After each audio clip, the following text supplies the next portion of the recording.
Hey, welcome back to this late episode of the infamous podcast, episode 308. Baby.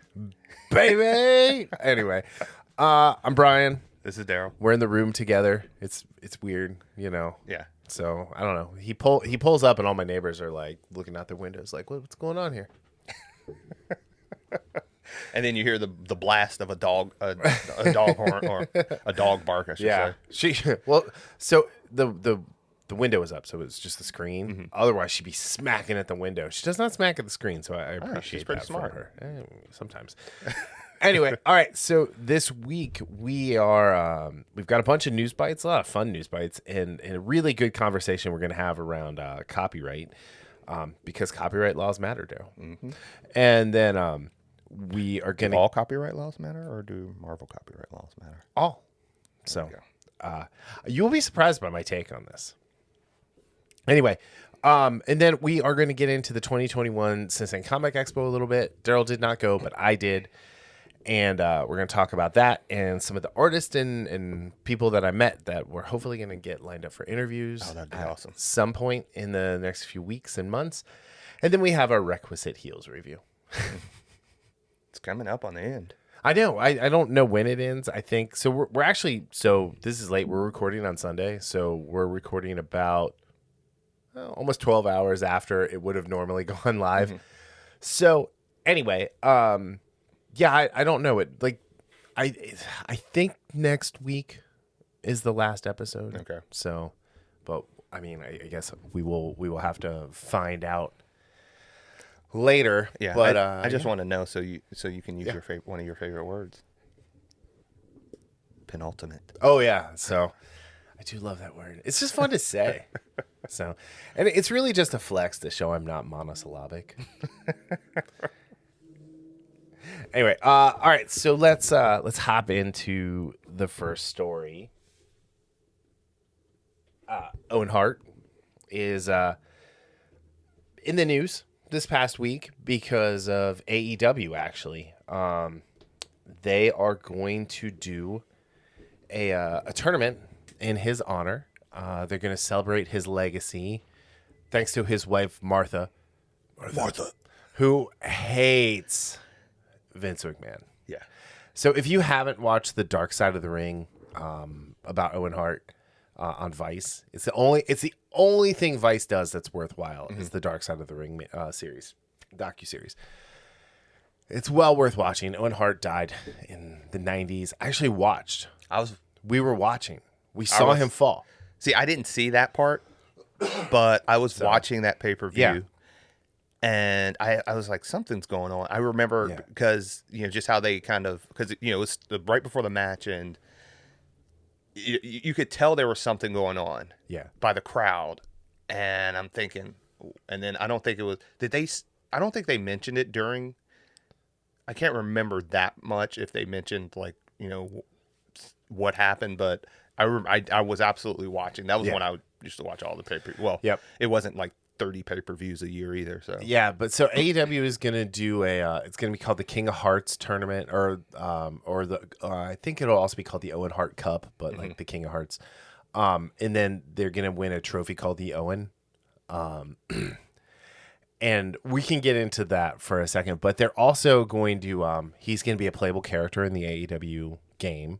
They're going to have merchandise. They're going to do an Owen Hart action figure. So I'm stoked. I thoroughly enjoyed Owen Hart as a wrestler, because that was kind of in my formative years of like 11 to 16 when you are really into wrestling, if you're into wrestling, or like some people never get out of being into wrestling. But I really, really enjoyed Owen. Brett is my favorite, like one of my favorites. I mean, Jericho is my favorite of all time at this point, but like Brett, I love Brett and I love Sean, but I loved to hate Owen because he was such a great heel. But I love the way Owen worked. He was the first like big quote, air quotes, big high flyer, and it was Blue Blazer, right?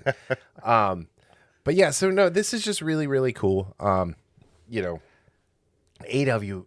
has just been killing it lately, and It's funny though, because this was not met with like universal love. There are people online who are like, this is stupid. This is pandering. He was a WWE guy his whole career. How dare they? How dare they? How dare you? And it's like, well, one, if he was a WWE guy his whole career, WWE should have treated his wife a little bit better in the accidental death. Point. 100%. Yes. Two, WWE should not have tried to smear her and, make it look like she was crazy and all of the stuff they did, to protect his legacy. And three, when she said, no, I don't want him in your Hall of Fame, you killed him, which it was an accident. Mm-hmm. Like there was nothing, there was no malintent there. It happened. At the very most, it was negligence, mm-hmm. right? And if you watch The Dark Side of the Ring, you'll see it was most likely negligence. But yeah, it's like no, he might have been a WWE employee, but they were not in the business of being fans of Owen Hart and taking care of Owen Hart's family like they should. Yeah, in that sense. They're more of a corporation where you look at, the cost-based analysis. They don't look. This has been my problem with the WWE for a while. Not just the product, but how it seems like Vince and all, they look at their wrestlers as employees in the sense of, instead of like AEW, it seems, and again, because I'm on an AEW kick. So they're only employees when they want to go work somewhere else and do other things and maybe have some input on their character. Mm-hmm. The rest of the time, they're independent contractors. They're like, no, they're responsible for their own thing, but they're they're independent contractors who sign exclusive deals. Mm-hmm. And, that doesn't, I'm surprised more of them aren't like, I don't want an exclusive deal. Like, I want to work for you, but I want to work with New Japan. I want to work with AEW. I want to work with Impact. I want to be able to do indie shows at some high school for 400 people. Like, people, they enjoy doing that. That's why they wrestle. And you have guys, like, you look at, like, Ruby Soho, for example, the former Ruby Riott. She's been great in AEW. Now, it's been 4 weeks, right? Mm-hmm. 3 weeks. But in 3 weeks, she has done more and gotten more over than she did because she wasn't allowed to do that in WWE. Because she doesn't have the look that they're going for, right? Mm-hmm. So, but I mean, that's beside the point. We can get into that another time. But the exciting thing is just Owen is finally going to be celebrated by a professional wrestling company, and it makes me happy. Yeah, I like it. I don't get why people are.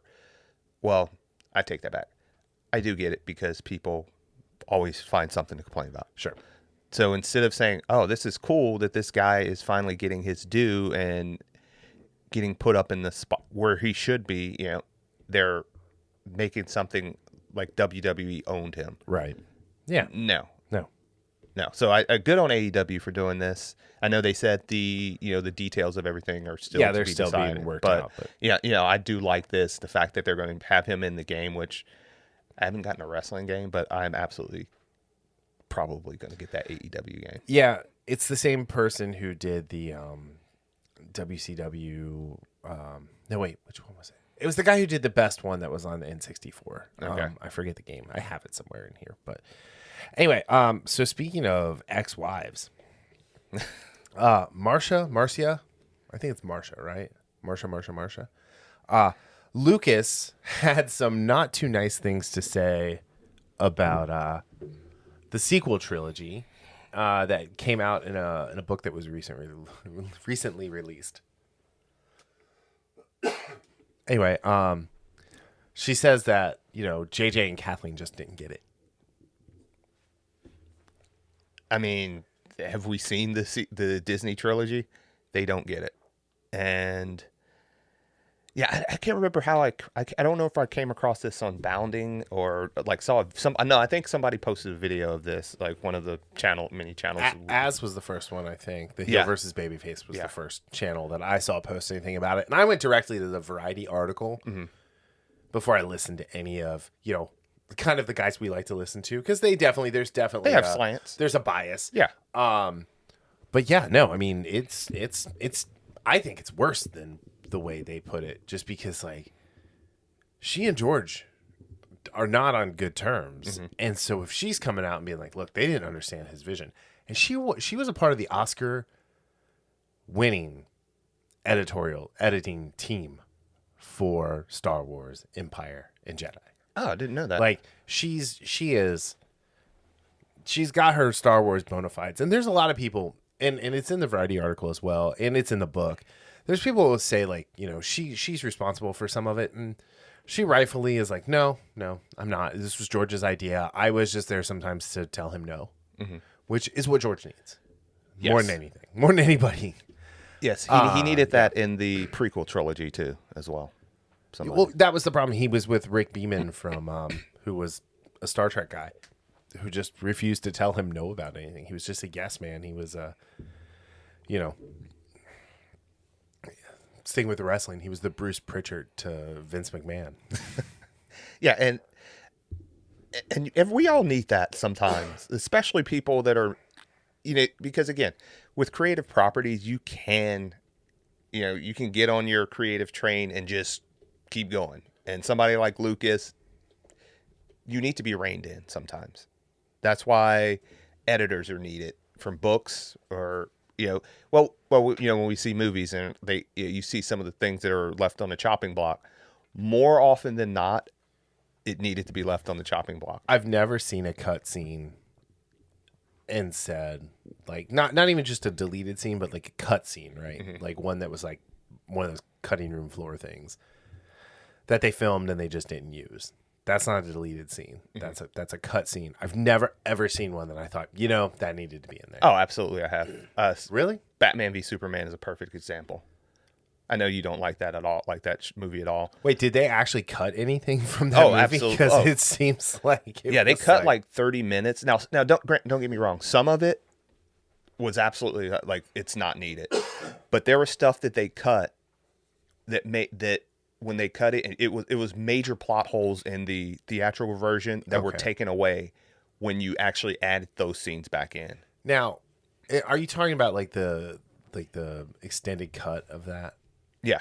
So I feel like that's different because that was a cut that was already made and they deleted and pared down. I'm talking about things where they film it and it never even makes it to the edit. Right? They're like, they just decided they weren't going to use it at all. Oh, okay. So okay. That's different. That's a little different. And that's where having that, like, like the voice of reason. I mean, that's where like most of like the Attack of the Clones, right? Needed someone like, hey, let's not do it this way. Let's leave this scene behind and let's try this again with a different way. But yeah, it's really interesting. It's funny. I hadn't thought about like Marcia Lucas. I keep saying Lucas, right? Other than that, but yeah, she was just not feeling what Kathleen did, and she kind of. I don't want to say she threw shade at Kathleen Kennedy, but like it was a very backhanded compliment. Because she was like, oh, yeah, Kathy's great. We loved Frank, her husband. We loved them both. And they just don't get it. They just don't get it. And so, I mean, JJ doesn't get it because JJ doesn't understand anything other than what can JJ destroy. Honestly. I mean, you look at him, and he's indicative. I think we're going to look back at this era of storytelling, which is really led by J.J. Abrams in a lot of ways because of his production companies. We're going to look back at this and be like, look, these people just did not get how to tell a story. These people did not get how to take on a property that they didn't make up themselves because all they would do is destroy it and not add anything to it. They just took away the things that people liked and then tried to add the things that they thought that they liked, not that they thought that you would like. Yeah. And it kind of actually reminds me, puts me in mind of what something that Eric July said, I think it was last week, where he mentioned, and again, this is about creativity. A lot of people say creativity is having no restraint or anything like that. And he mentioned, what one of the heights of creativity is having those guardrails that you have to work within and still creating a compelling story. He's talking about canon is in comics or what have you. Instead of saying, okay, you know what? This is a creativity I'm going to do. I'm going to gender swap. I'm going to race swap. Right. That's my creativity. Yeah, that's not creative. I'm going to put myself into this story. Yes. So, like your boy Zach had a great video. It was about a tweet that Vita Ayala did, talking about how comic book people don't make a lot of money and all of this and all that. They live like paycheck to paycheck or project to project. It's like, yeah, because your stuff sucks. You took a book, like, you let's stick with Star Wars.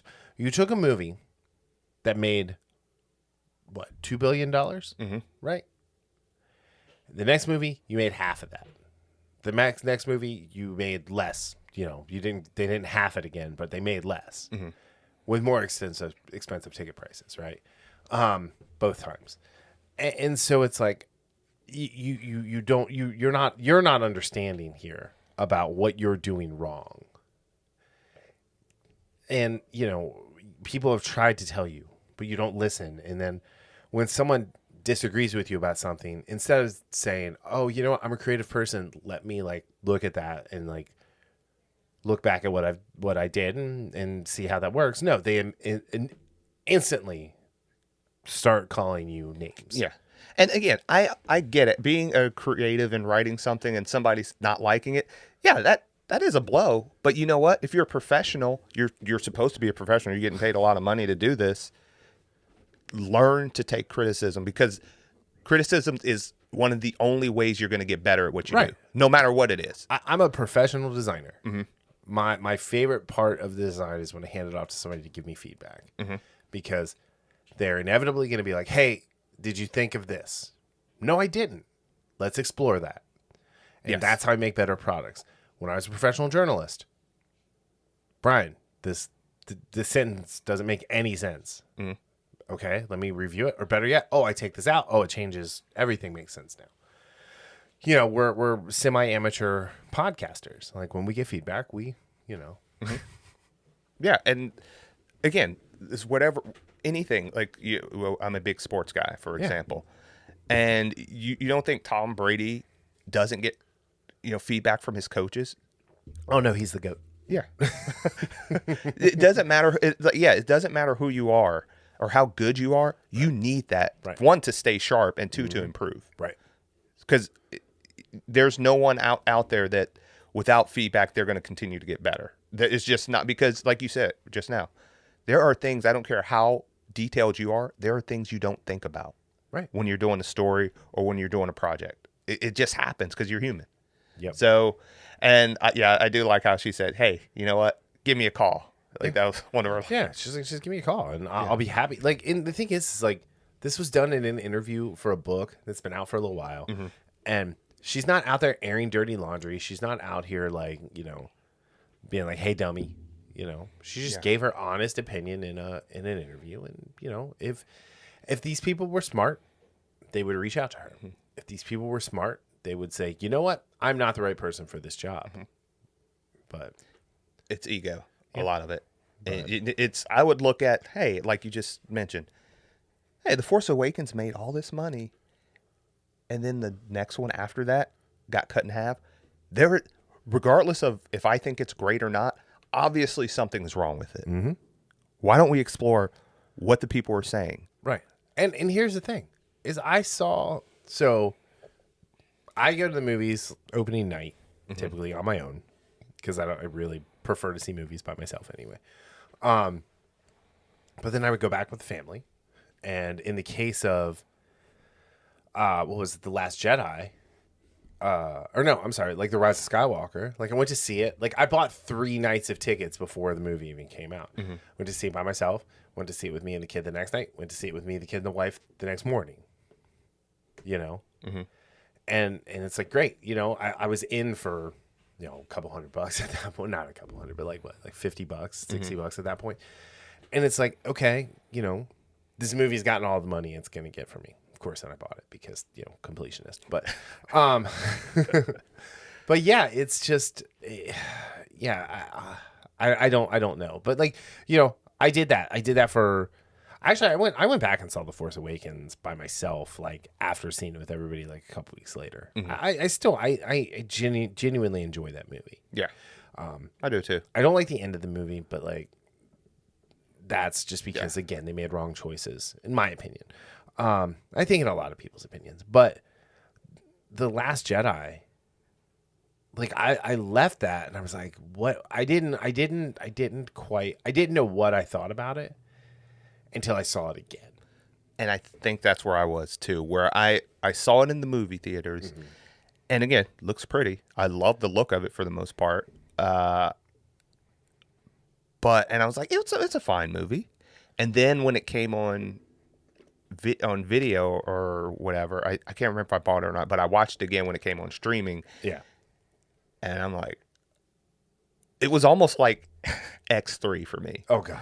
So I went to go. I didn't like X3. I almost walked out of X3, and you know why. Yeah. So I went to go see X3 with my dad. That was like probably like the last movie me and him went to go see together. Oh wow. Yeah. You know, they haven't gone to see movies in a while. Yeah. But, Your dad wised up and was like, I'm not dealing with this pop culture shit anymore. I've had enough. So we went to go see that, and I remember I got it on DVD. And I remember I told you, I was like, you know what? I think I'm going to get this on Blu-ray. And you were like, what are you talking about? I think I said, are they paying you to take it? Because that's my typical response to shitty movies being purchased. And then I thought I was like, maybe he's right. Let me check out my DVD copy. And I watched it, and I think I told you, I was like, I have no idea how I thought this was a good movie. I remember that. And it's the same with Last Jedi in the sense, yes, there were parts of it I did like Last Jedi. I mean, there were good parts sprinkled I liked in. everything with Rey and Kylo. Yes, everything absolutely. with Rey and Kylo I liked. Yeah. Everything else, no thank you. Yeah. Hard pass. And that's what happened, where I watched it again and I said, wow. That's why it's difficult for me to like make a determination with movies, especially movies with a spectacle. Like I told you, I went to go see Shang-Chi. Yeah. Or Shang-Chi. Shang-Chi. I liked it. Any name Sean in the movie? Yes. Yeah, Shang-Chi. So I liked it, but it's one of those I need to see again to make sure to determine like where it falls. Suicide Squad was an example. The first one. Yeah. I thought it was fine, and then I saw it again, and I'm like, and it's one of those movies, the more I saw, the more I think about, just like Last Jedi, the less I like it. So, but again, going back to that, you need people to tell you. Yes. And you need to learn how to listen. Yep. You need to take your ego out, take your feelings out, and think about it from a rational, logical standpoint and say, okay, yes, I made this. I put my heart into this for these reasons. But guess what? A lot of people didn't like it. Mm-hmm. Let me find out why. Yeah, absolutely. So speaking of people who don't listen and don't understand reason, Marvel Comics is in some hot water right now because the copyright for Spider-Man, Doctor Strange, Ant-Man, who else? I didn't have it on. It was like, well, there's two different things where, because it was this Ditko one, and then there was the article about Marvel's countersuit, which included like the Iron Man. Oh yeah, Iron Man. That was the other one. Yeah. So there's just a bunch of copyrights that are coming due, just due to the nature of U.S. copyright law. The bill comes due. Falcon. That was the other one. Not Black Falcon, just Falcon. Oh my gosh. I love that. I love that he corrected that little shithead. Yeah. Anyway. So the estates essentially Wonder Man as well. Nobody cares about Wonder Man. I actually like Wonder Man back then. Nobody cares about Wonder Man. You can go stand in the corner and cry. Anyway. So I mean the big ones are Doctor Strange and Spider-Man because of Ditko. His son is suing to have the copyright revert back to them, to the family. And Marvel has filed a countersuit, which they have to. They have to. Like, you cannot look at Marvel and be like, oh, they're so evil. No, for you doing have this. to, from a business standpoint, it's absolutely they have to do this. the way you go. So, so the Segal and Schuster family did this a couple years ago with Superman, and they lost. It's the same lawyer representing all 5 families in this instance. All 5 families. Do you think they would sit around a picnic table and drink Corona, and whoever grabs the chicken first is like, you gotta give the first deposition. Anyway, but so it's more important for Spider-Man and Doctor Strange because they're so tied into what's happening with Marvel right now. And if they lose those characters in the MCU, they lose access to characters. Or let me rephrase this. So they lose access to the initial introduction of Spider-Man in Amazing Fantasies 15. So they lose the name Spider-Man. They lose Peter Parker. They lose Betty Brant. They lose Flash Thompson. They lose, like, there's a lot. They lose a lot there. With Dr. Web slingers, right, as well. The web shooters, the costume, all of that. And then with Strange Tales Volume 1, Number 10, they lose Doctor Strange. With Doctor Strange, they lose a lot because they lose Doctor Strange, they lose Wong, they lose the Ancient One, they lose the Eye of Agamotto, and they lose the costume, which, I mean, Spider-Man's costume is pretty iconic. Yeah. I mean, I think, he's I'd say the 3rd most recognizable superhero on the planet. Oh, yeah. Doctor Strange's costume has not changed a whole lot since then, and it's pretty iconic for that character to know who he is. So yeah, I'm not sure. I mean, so like, for example, like with Superman, like you saw DC started making changes to the Superman character. Like they were changing the costume, they were changing some of the power set. They've introduced Jonathan Kent as Superman now because that lawsuit is still is back up again because once it hits a certain spot, like I think like every 5 years they can the people who are deemed the copyright originators are able to seek termination from the copyright holder. So the problem with this, and this is where I'm looking at just the nature of the law, is I kind of got to side with Marvel and DC on this just a little bit. Because these people all worked for Marvel and DC at the time. Yes, they were independent contractors, but they had contracts. And like, if I make something for Kroger, I don't own that. I can't turn around and be like, well, you owe me, it made $1 billion. You owe me 70% of that. No. And the 40s were a different time. The 30s were a different time. So like, it's not like you could just go on the internet and make your own stuff. If you're a creator today and you're giving your best work to Marvel and DC, you are stupid. You are galactically stupid, and you have no room to complain about any of this. If you are not also doing independent, if you sign an exclusive contract with one of these two companies, you're a moron. You should be doing your own independent stuff on the side. You should be just taking and writing the best stories that you can with the characters that they give you. Don't add anything to it. Just write, you can add to it, but don't add new characters. Don't add like a cool ass character that you could use in something of your own down the line. Because that's how these things happen. Like, people forget, like, oh, well, Batman, like Bob Kane and Gil. Just slipped my mind. Anyway, but the guys who created Batman, they're not seeing any of, they don't see any of that. But it's like, great. Batman took a little while to build steam. Superman took a little while to build steam, but once it did, it started rolling. Do that with your own stuff.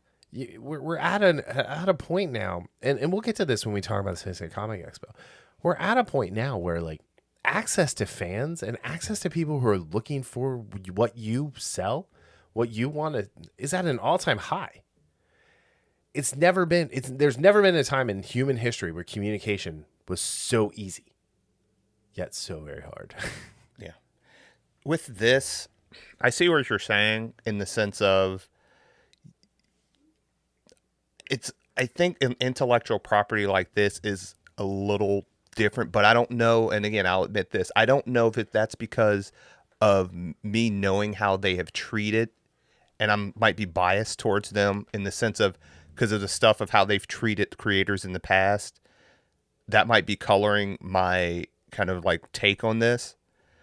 But to your point, and this is where I said, like, what would this lead to, regardless of what is the precedent this is set, going forward. And my big thing was, talking about what you just said is driving more creators toward independence. And absolutely, you look at some of the Indiegogo stuff and some of the, the crowd-funded things that people are doing and how Substack is taking off with all these writers and artists. There is no way, based on one, how it seems Marvel has treated their, creators in the past, as well as, the bastardization of some of these creations they're doing in the comics overall. There is literally no way I would have an exclusivity deal with Marvel. Absolutely. I mean, no way. In the last month alone, I've backed Aaron Lopresti's Wraith of God, and then what's his name? Arc of Athena by where'd it go? Eric Canty. Oh, that looks. Dude, this book looks amazing. Arc of Athena, and it's AR-C Athena. I think it's pronounced Arc of Athena, but anyway, it looked really good. I like it. They're both on Indiegogo right now. You can check those out, but I'll message everything to you later. Anyway, but yeah, so it's this sort of thing, and actually, I'm gonna take out this peacemaker thing because it's stupid. Okay, so let's hop to the next thing. Is the Comic Expo, right? Right. So we're just gonna do a quick pivot here. Pivot. What's that from? Oh, Friends. Friends. That's right. Anyway, so I went to the Cincinnati Comic Expo. Haley and I went Friday night. I went on Saturday by myself. With my buddy Kevin. But I always use comic book conventions as an opportunity to try and meet indie creators. And I succeeded this year. And on both Friday and Saturday, I was able to have some pretty decent conversations with a couple of them, which I thought was pretty great. And it's like one of the cool things about. It's actually the only thing I like about going to comic book conventions. I don't really like going to comic book conventions.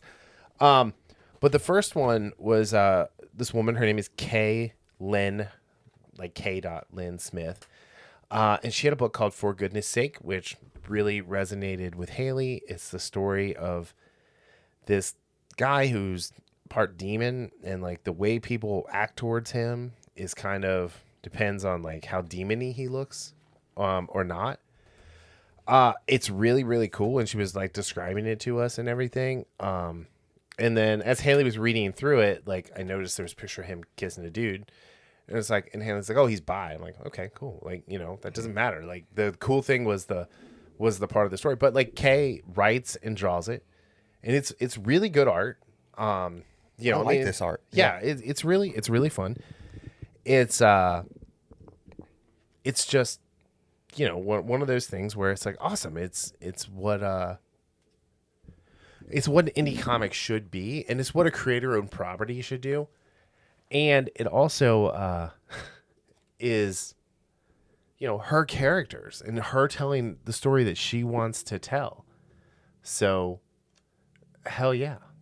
Yeah, when you told me about this, and I think I said it last week or the week before, I thought this was, like when you told me just the kind of like that one sentence blurb about what it was about, I said, that sounds really cool. That sounds really cool. And just looking through it right now, again, I'm, because it's a visual media, sometimes art doesn't resonate with me. Yeah, I have links to everybody on the show notes. So. Yeah, this art absolutely resonates with me. I really like, just like how just kind of like tabbing through it. It's something that I would absolutely take a look at. Yeah, and I mean, I've I haven't finished reading because, you know, I had a bunch of stuff to do this week, but like I've really liked what I've read so far. I like the story. She has a 3rd volume coming out later this year, so hopefully we'll get her on to promote that. Because, you know, anytime Haley likes something, I try and get them on and promote it. So, but like the other one was a guy named Tony Akery from Hydra Publications. He's got these books are about a bounty hunter named Victor McCain. You know, he's either like hunting demons or being hunted by demons. It's very supernatural. Like it's right up your alley. Oh, that'd be Haley, I bought Haley one of the books because she was like, oh, like, and it's like all 3 collected into one like big like novel. But I mean, it was really cool. I liked his idea. He was telling me how one of his other books, which, you know, can't get too much into, but has been picked up for like a streaming series and, you know, stuff like that. And how he was telling me how like these streamers now are looking for people like him and people like Kay and people like Julian Thomas, which is the next book we're going to talk about.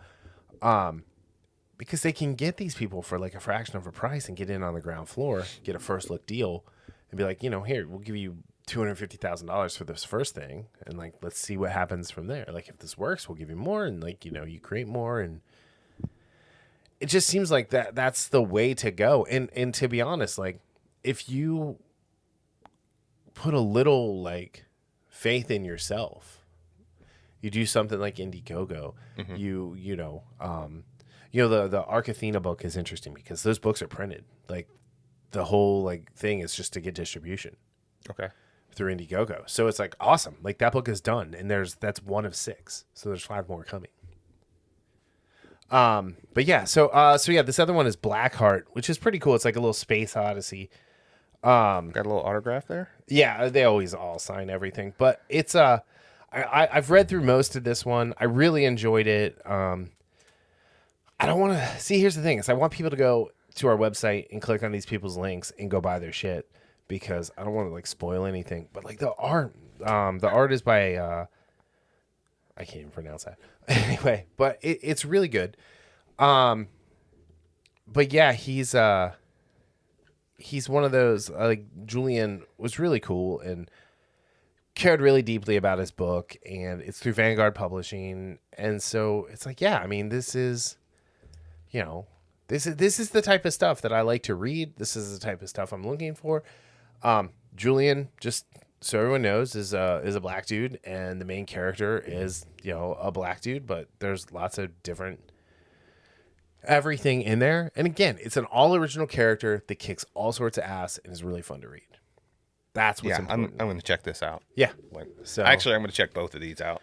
Yeah. Well, you'll like this last one too. So this is this last one. It was it's called Yi Sun Shin, Warrior and Defender, and it's by what's his name, Orny Kopman or Copen, and it's a story about like samurai culture and, you know, samurais and ninjas and all this. I mean, the art in this book alone is amazing. I opted for the hardcover just because it collected all 4 books, all 4 comics that are in there. But that's cool. We gave you a little bookmark.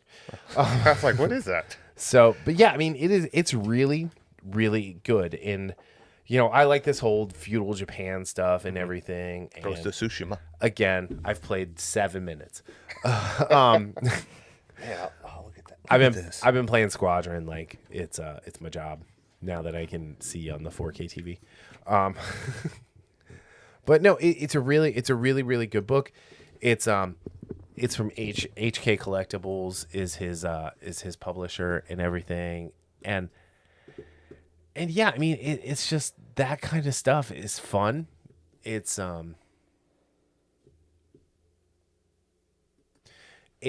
worth reading. It's worth checking out. It's worth supporting. And the fact that this is a complete story, 4 issues, good. Yeah, good to go. Listen to this. This graphic novel is based on the true story of Admiral Yi Sun Shin, a Korean naval commander who saved his people from Japanese invasion forces during the Imjin War, 1592 to 1598. Yeah. Yeah. Anyway, yeah, I mean, this was a great haul. I mean, like $4. And then like the other thing is, you know, there was a indie cosplayer there. Her name's, how do you say it? It's Oddfell, Odfel, Oddfell. Like, and she was really cool. She was really nice. She talked to Haley about, cosplay and, designing costumes and things like that. I'm just giving her a shout out because she was really nice. Her website is linked in these show notes as well. But this is the beauty of a show, of going to the show and not worrying about celebrities, right? Because like Sam Witwer was there. I got a fist bump from him when I just kind of passed him. I was like, hey, you're awesome. And I gave him a fist bump. I'm never going to pay to get somebody's autograph. Like Zordon was there. The original Red Power Ranger was there. John Bowerman was there. I don't think he put his penis on anybody's shoulders, but who knows? Felicia Day was there, but I never saw her. Like she was never like at her like table, so like I couldn't like be like, oh, she actually is really pretty. But I mean, but there were a bunch of celebrities there, but people go just for the celebrities, right? It's like you're missing out. There's so much more to these shows to go and I mean, I've bought all the art I'm gonna buy for a while, like, so I wasn't looking for prints, but like Haley bought a Kitty Pryde print, and she was really happy with it, and it's just like it was a good show for me in the fact that I could spend a couple hours there each day. I could meet some indie creators. I could find some cool new stuff to read, and now like I have things to look forward to for when is the next volume of Blackheart coming out? When is the next volume of For Goodness Sake coming out? It's that to me is the whole point of going to something like this. Yeah, and again, I understand that there are a lot of people out there that are that starstruck type of. It doesn't matter, like whether it be sports. There are a lot of fans that you'll see an athlete. They'll see an athlete and they're like, "Oh man, I can't wait to see him or her and have a conversation with them or get their autograph." I've never been like that. I think these type of conventions, like you said, is a perfect ground for discovering things that you would not have come across. I like that. The fact that you can see things you're like, wow, where did this come from? I didn't know about this. That's awesome. Yeah. I mean, that's like, to me, that's the whole reason to do it. And it's what makes it fun. And it's what makes going to these things in supporting, I mean, it's what, like $100, 4 books, on average. It's like, no, total. I mean, not each one of them was $100, but I mean, like, that's $25 to go towards, someone to go make more cool stuff. Yeah. And again, we've talked a lot about how we don't like where a lot of, and again, it's not all comics, but a lot of the mainstream comics, how they're going. There are some comics mainstream that we like, but it's, what are you doing about it? Like, if you don't like how something's going, what are you doing about it? Right. And, again, I'm going back to Eric. He was like, put your money towards creators that make good stuff. Yeah. First of all, that's just because someone's independent doesn't mean they get your money. Right. You have to have talent, and you have. I picked up every book I like passed by. I did not pick any of them up. Yeah. So I but here's the thing: it's like Eric also says, put 51% of your money into people you support. Like, I'm wearing a Risky Biscuits Co. shirt right now, and that's a guy named Tucker Gott. He's a YouTuber who does paramotoring. I love it. I want to do it.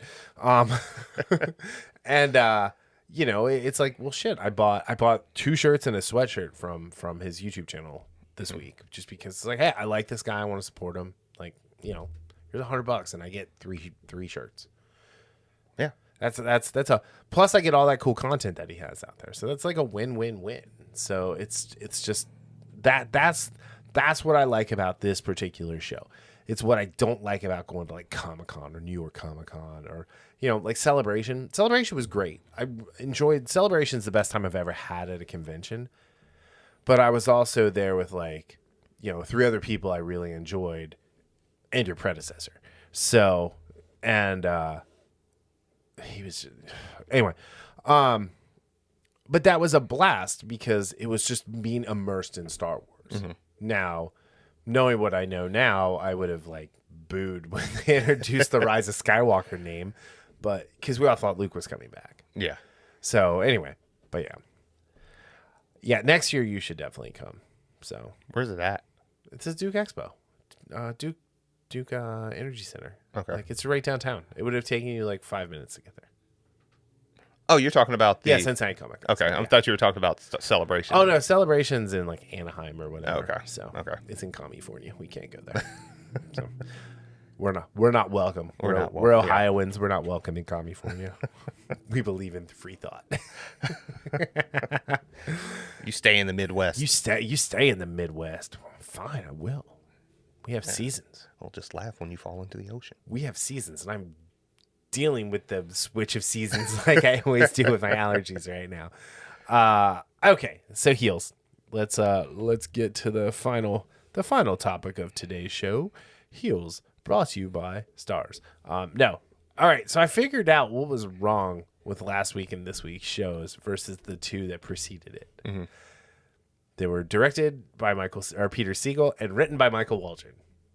The two before this were not written by Michael Waldron or directed by Peter Segal. No, it's this was in what we're assuming is an 8-episode season. This was a filler episode. Yes, and it absolutely did not need to be a filler episode. No, there's little things that they could have done here to make this not filler, but by making Bobby Pin a giant broken-legged cuck, it's like, are you kidding? Are you kidding? You don't know how to write someone who's nice and good and virtuous, so you make it be like, oh, you broke my leg, that's okay. Yeah. Like, what is up with that? Yeah, and it, again, spoilers, by the way. And again, this is not one of those instances where Ace could have hurt him doing, because again, we both said we thought he was going to hurt him on the suplex off the cage. I would have understood that if he got hurt. Yeah, that's an accident. He'd have been like, it's no problem. Nothing Ace did when he broke his leg was an accident. And the fact that they had Ace punk out and say it was an accident further pissed me off, when it happened, because he can't even admit that he purposefully maimed a guy. Right. Because he threw a hissy fit because he thought he was coming in on his girl, who, by the way, he treated like shit. Who he said isn't his girl. Yeah. Plain and simple. So Ace is such a weirdly written character. And again, when you look back to sorry, I clicked on the wrong one. I was going back to the writer of the previous episode. When you look at Daria Politan writing this show versus Michael Waldron, like, Daria understands these characters. I think Daria might actually be a wrestling fan. Mm-hmm. But more importantly, I think Daria actually paid attention to Friday Night Lights, and it took all the good stuff out of Friday Night Lights. Yeah. Again, they're like thinking back on this episode, and yes, I know we usually do this on Friday. It's been 2 days, whatever. There's nothing of note I can look back up. Now, there's a couple interesting scenes. Like, it looks like Jack and Stacy are continuing that. That's a powder keg right there. Oh, yeah. Ace did have a good, that good speech, as Godfather of, as being the Godfather of, what is his name? The guy that retired after the first. Oh, Big Jake. Big Jake, yeah, his son. So I did like that. And again, we do have Rooster. So here's the thing: is I liked what Rooster did this week when Gully gave him the money, mm-hmm. and he just threw it back at him. He's like, "You can't pay me." Like, that was like, I liked that. But then when you see the preview at the end of this week's episode for next week, you're like, "Well, that was all for naught. That was stupid." Yeah, so. and again, that's I don't know about this, like what they're doing with Rooster.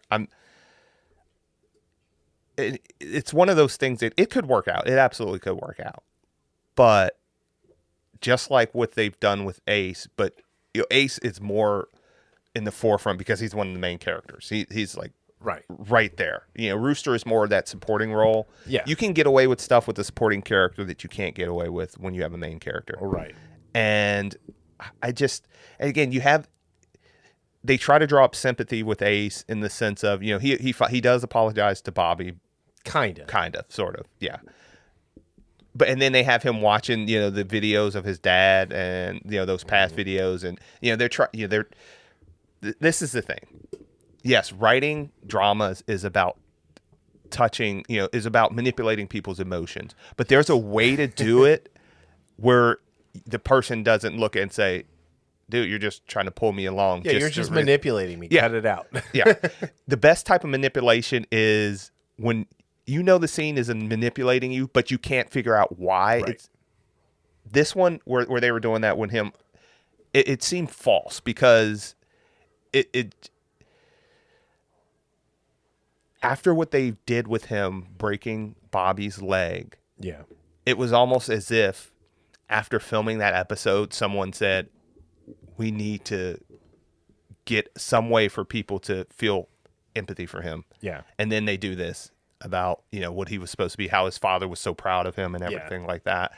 And I think that's cheap writing. Yeah. In the whole, with Jack being jealous, oh, but he's cocky, he's arrogant or whatever he said. I did like the Mick Foley cameo. I did like that. I thought Dick Valentine, professional wrestler and podcaster, was really good. I think what we've seen is that Jack Spade is a very mentally weak person. I would agree. He couldn't get through the interview even to promote, even though he knew he was going to have to talk about his dad. He knew going in. Mm-hmm. And he was like, I'm prepared. They bring it up. He's like, I'm out of here. I got to go. And I also thought it was weird that he was late for everything in this entire episode. It's like, okay, you're trying really hard. Yeah. It's to add flaws to a flawed character. Yeah. It's one thing if you're late to everything and they're trying to make it a joke, like, you're Barry Allen, you're the Flash, like they used to do. But that's the point. All the stuff that has gone on, you don't need to add more on top of Jack's flawed character. It's one of the things I talk about as far as in dramas, why I get away from network dramas is because they don't know how to rein things in. Right. They always build drama on top of drama where it doesn't need to be. And that's why how often did we talk about Superman and Lois, and how if this was on another station or this was another writing staff, they would have continued this argument between Lois and Clark. The whole season. Yeah. And then it ended up with her hooking up with John Henry. Yeah. Yes. Or they would have had this brotherly relationship between, Jonathan and Jordan. They would have butted heads all the time. There would have been no ups and downs. No. None whatsoever. No. So. But they had good writing. And that's the thing it seems like it's going on here in the sense of. So we've had six episodes. Yeah. Thus far. So while we're recording this, episode 7 came out today, which we'll talk about next week. But we've had 2 episodes that were really well written. We've had 4 episodes. We've had a creative set that did 2 really good episodes. We've had a creative set that now has done 4 of the 6 episodes, which are not as good as the other 2. Right. Yes, does that make sense? That's fair. Okay. I'm like, everyone works really hard on the show, so I don't want to be like, oh, good. But yeah, and I didn't like the way that Willie put all the blame on Crystal for this. Yeah. And essentially absolves Ace of being an asshole. Yeah.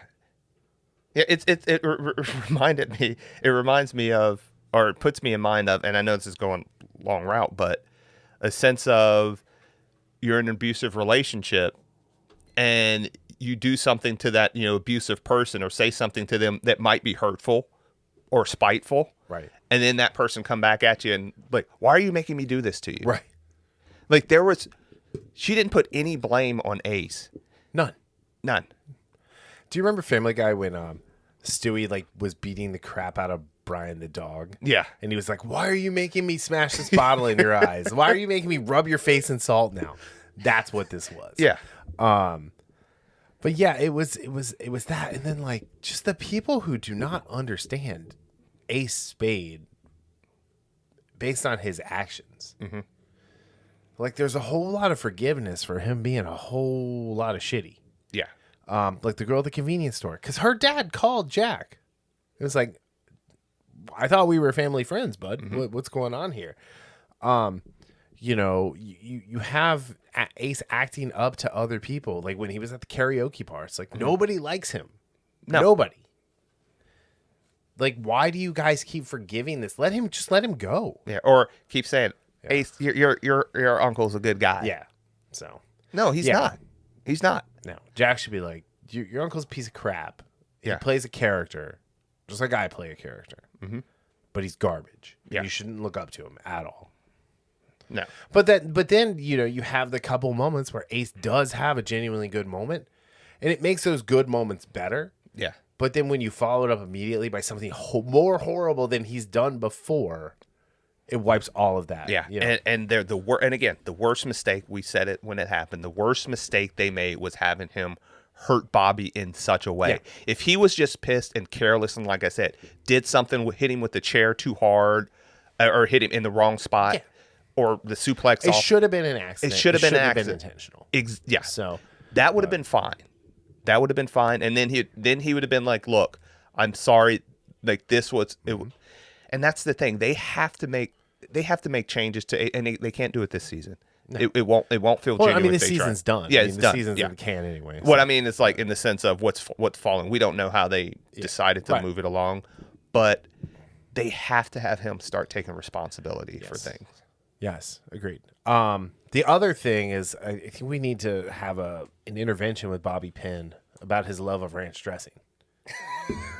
That was funny. Just put on the corn and the ribs and just put it all over. Just put it all over. I like ranch. And his face. Or I'll say when. Yeah. Ace's face as he's pouring that. Like, let's just talk about Alexander Ludwig as an actor for a second, who we both adore as an actor. So, like, you know, he's playing his job.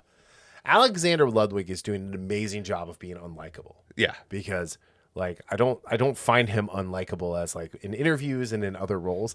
But when he's pouring and he does that eyebrow thing, like, are you sure? And he's still like moving the bottle around. He's like, but then Crystal comes up and takes the plate from him and she's like, why do you have so much ranch on your plate? Bobby's like, I like ranch. Clearly. So, would you like some food with your ranch dressing, Bobby Penn? That was a great little moment of comedy. Yeah. But then like Rooster, like again at the end of the episode where he you know, Jack is clearly on his way somewhere and he stops him. It's like, you know what you need to do is you need to say, Jack, let's schedule this time for this and let's talk. Yeah. I have some ideas about my character. You just keep bringing problems to him. You don't bring solutions to him. And let's be honest, like, we don't know anything about Rooster other than this one note that he's a whiny bitch. Yeah. So how can we root for him? Again, the show is called Heels, and they have unfortunately taken that to heart. Because the heels are only as good as the baby faces and vice versa. Right. And there's not a true baby face in this show right now.